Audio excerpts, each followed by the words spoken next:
Alhamdulillah, wassalatu wassalamu ala Rasulillah wa ala alihi wa sahabihi wa barika wa sallim. Bismillahir Rahmanir Rahim. In the name of Allah, the most beneficent, the most merciful. Today is Friday, and the best amal is on Friday is recitation Surah Al-Kahf, first 10 line. Allah said in the Holy Quran, as well as Muhammad sallallahu alaihi wasallam said, if you would like to get rescue from the event of Dajjal, one must recite first 10 line of Surah Al-Kahf. So I'd like to recite first Surah Al-Kahf, inshallah. After that, I will tell if you'd like to close to Allah, what is the benefit of it and how you'll receive that reward from Allah. So now I'd like to recite Surah Al-Kahf. That is the middle surah of Holy Quran. It is in para number 18 and it is in para number 15 and surah number 18. The name of the surah is Surah Al-Kahf. The number of the ayah in Surah Al-Kahf is 110. সূরা আল কাহাফের 110টা আয়াত আছে। 1 থেকে 10 নম্বর আয়াত ইনশাআল্লাহ আমি তেলাওয়াত করব। বিসমিল্লাহির রহমানির রহিম।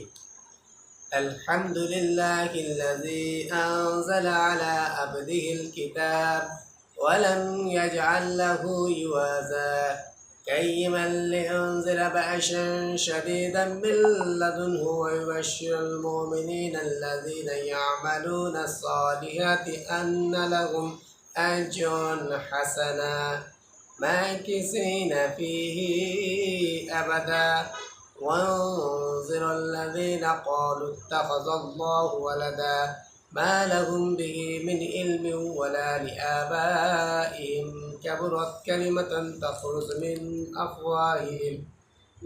أفواههم إن يقولوا إلا كذبا فلعلك باخع نفسك على آثارهم إن لم يؤمنوا بهذا الحديث أسفا إنا جعلنا ما على الأرض زينة الله لنبلوهم أيكم أحسن عملا وإنا لجائلون ما عليها شاهدا ذروزا أم حسبت أن أصحاب الكهف والراقم كان من آياتنا عذابا إذ أوى الفتية إلى الكهف فقالوا ربنا آتنا من لدنك رحمة وهيئ لنا من أمرنا رشدا.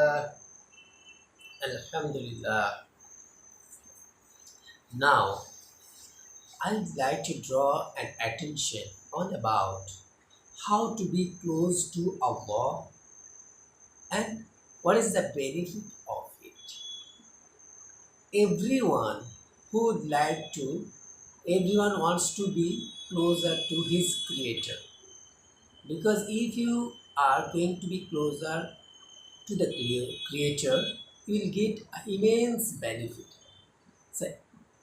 So here I would like to describe as per the Surah Al-Fajr, Surah number 18, para number 30, and the number of the verse is 24 to 30. 24 to 30. In this verse, Allah gives us some information that what happened inside our soul if you don't work on our amal. after that day and on the day of judgment. Here on the verse number 24, Allah says, Yakulu ya laytani qaddamtu li hayati. Allah said, on the day people would say, what said? If I send something for the akhirah, for my life, what benefit I will receive after my death? Yakulu ya laytani qaddamtu li hayati. হায়, যদি আমার এই জীবনের জন্য আগে কিছু যদি আমি পাঠিয়ে রাখতাম। পোস্ট ডেথ মানুষ তখন বলবে, যখন কিয়ামতের দিনে মানুষকে উত্তোলন করা হবে, তোলা হবে। বেনিফিট কি যদি আমি দিয়ে রাখতাম। লাইকওয়াইজ যখন আমরা ব্যাংক থেকে কোনো কেউ একটা ভালো বেনিফিট পাই, আমরা বলতাম যদি আমি 1 লাখ টাকা ইনভেস্ট করে রাখতাম, তাহলে 10 বছর পরে আমার সেটা হয়তো 2 লাখ টাকা পেতে পারতাম, 3 লাখ টাকা পেতে পারতাম। যেমন আমরা নিজেরা আক্ষেপ করি, তাহলে আমি একভাবে আমার বাড়ি গাড়ি আমি করতে পারতাম। সেম অ্যাজ আমাদের যে লাইফটা এত লাইফ পেলাম, সময় পেলাম, তার মধ্যে যে লর্ডের, যে স্রষ্টার ইবাদত করা উচিত, যদি আমরা সেই স্রষ্টার ইবাদত করতাম এবং আমাদের জীবনের জন্য কিছু পাঠিয়ে রাখতাম, সেই আক্ষেপটা আমাদের এখন হবে না, কারণ এখন আমাদের এত সময় আছে। ওই আক্ষেপটা আল্লাহ বলছেন কখন হবে? আল্লাহ কোড অফ লাইফ কোরআন পাঠানোর মাধ্যমে বলছে এই আক্ষেপটা তোমাদের হবে কিয়ামতের দিনে। তখন তোমরা নিজেরা বলবেন ইয়াকুলু ইয়া লাইতানি কদ্দামতু লিহায়াতি। What would people say? ইয়াকুলু ইয়া লাইতানি কদ্দামতু লিহায়াতি। আমি যদি আমার জীবনের জন্য কিছু ভালো কিছু ডিড পাঠিয়ে রাখতাম, if I would send some good deeds from me. Allah তখন বলছেন, তখন মানুষ আর কি বলবেন? ফায়াউমাইযিল লা ইউআযযিবু আযাবাহু আহাদ। তাহলে আমাকে কঠিন আযাবের মতো আযাব আল্লাহ দিতেন না। ইয়েস, যদি আমি ব্যাংকে টাকা জমা রাখতাম, আজকে এই কঠিন পরিস্থিতিতে আমি হয়তো সেটা সামান্য ব্যাংকে কিছু পয়সা রেখে যদি আমরা ওই বেনিফিট করি, 1 বছর 10 বছর টোটাল আমি 60-70 বছর যে লাইফ পাচ্ছি, প্রতিদিন যদি আমরা কিছু কিছু আমল পাঠিয়ে রাখতাম, তাহলে তখন আমরা এটা বলবো, তারা আমাদের যে কষ্ট, এই আযাব শাস্তি, কিয়ামতের দিনে যে শাস্তি পাবো, জাহান্নামের যে আল্লাহ শাস্তি না পারলে আমাদের না দেখুন, নসিব করুন, না নসিব করুন, নাউযুবিল্লাহ, আল্লাহ আমাদেরকে সবাইকে জান্নাতুল ফিরদাউস নসিব করুন। তখন আমরা কি বলতে থাকবো? ফায়াউমাইযিল লা ইউআযযিবু আযাবাহু আহাদ। আমাকে সেই রকম কঠিন শাস্তি দেওয়ার মতো, কঠিন আযাব দেওয়ার মতো আযাব দেওয়া হতো না। আর কি বলবে মানুষ? আল্লাহ বলছেন ওয়ালা ইউমসিকু ওয়াসাকাহু আহাদ। তখন মানুষ বলবে যে আমাকে বাঁধার মতো আর সেই রকম বাঁধা হতো না। সেদিনকে আল্লাহ তখন কি বলবেন? যদি যখন আমাকে এই আযাব দেওয়া হতো না, আমাকে পাকড়াও করা হতো না, আল্লাহ তখন আমাদের সাথে ডাইরেক্ট বলবেন, কি বলবেন? ইয়া আইয়াতুন নাফসুল মুতমাইন্নাহ। হে বড় হৃদয়ের মানুষেরা, চওড়া মনের মানুষেরা, দিল খোলা মানুষেরা, কি করো? ইরজি ইলা রাব্বিকা রাদিয়াতাম মারদিয়া। তোমার লর্ডের কাছে ফিরে এসো। Return to your lord with happy mind, with broad mind.